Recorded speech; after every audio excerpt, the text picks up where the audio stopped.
Pasok sa top 8 ang Jose Maria College Foundation Incorporated o JMCFI College of Law sa overall ranking ng Legal Education Board sa 2020-2024 Bar Performance Analysis nito mula sa 80 law school sa labas ng National Capital Region.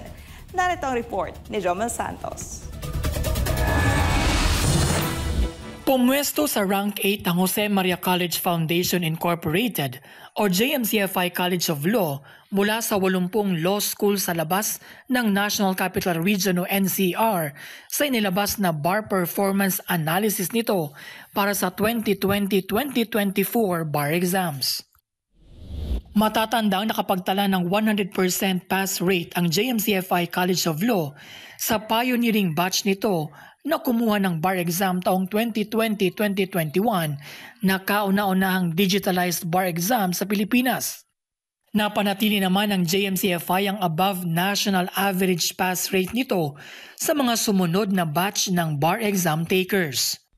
Bukod dito, nanguna rin ang JMCFI College of Law sa per subject ranking, partikular na sa law pertaining to the state and its relationship with its citizens para sa 2020-2021 bar at top 2 naman sa criminal law.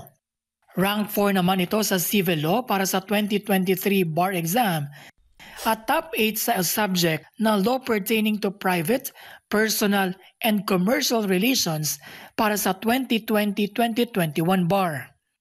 At rank 9 naman ito pagdating sa subject na political and international law sa 2022 bar.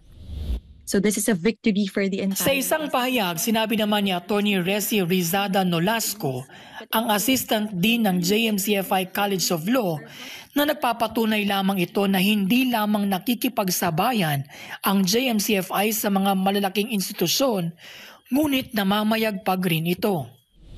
I felt very inspired and very proud because this is again a strong affirmation that for a young institution like JMCFI, we not only compete but truly excel on a national scale. So this is a victory for the entire institution. So I am just overwhelmed and inspired by the institution's vision, our discipline, and the shared commitment of every member of the JMCFI community to uphold the standards of legal education, to uphold the standards of excellence that our founding president, Reverend Dr. Pastor Apollo Siquiboloy, has taught all of us. Dagdag ni Atty. Rizada Nolasco na ang patuloy na performance nito na above national pass rate ay isang hamon at responsibilidad rin sa kanilang mga law professor upang mapanatili ang kanilang momentum at ipagpatuloy ang pagpapabuti ng kanilang mga programa upang mas palakasin pa ang pundasyon ng mga mag-aaral. This is what we call as parang Project Ohana because no one gets left behind at JMC. First, we have strengthened our review programs and mock bar exams for graduating students, early bar preparation through formative evaluations because it is our strong belief that bar readiness begins from day one. So we have fortified our advancement evaluations for 2025. This is, allows the administration to assess learning gaps and design targeted interventions to assist students as they progress through law school. Focused mentoring also for our bar retakers and provide them with individualized support. So no JMC graduate should be left behind. The fourth item that I can think of is alumni engagement and support network. And finally, our investment in faculty development, training, and curriculum enhancement because all this, of course, will not be possible without the teaching excellence and the expertise of the members of the law faculty. So, iniaalay naman ng JMCFI College of Law ang bagong katagumpayan na ito sa kanilang founding president na si Reverend Dr. Pastor Apollo Siquiboloy. Of course, our message to Pastor Apollo Siquiboloy, Pastor, we express our deepest gratitude for your unwavering support to the JMCFI College of Law. And we were always reminded that on the very first year that we established the College of Law, your message has always been that the law school should be anchored on its mission of producing excellent, competent, ethical, and service-driven lawyers, and we are very honored and humbled to carry out that mission under the institution that you have founded.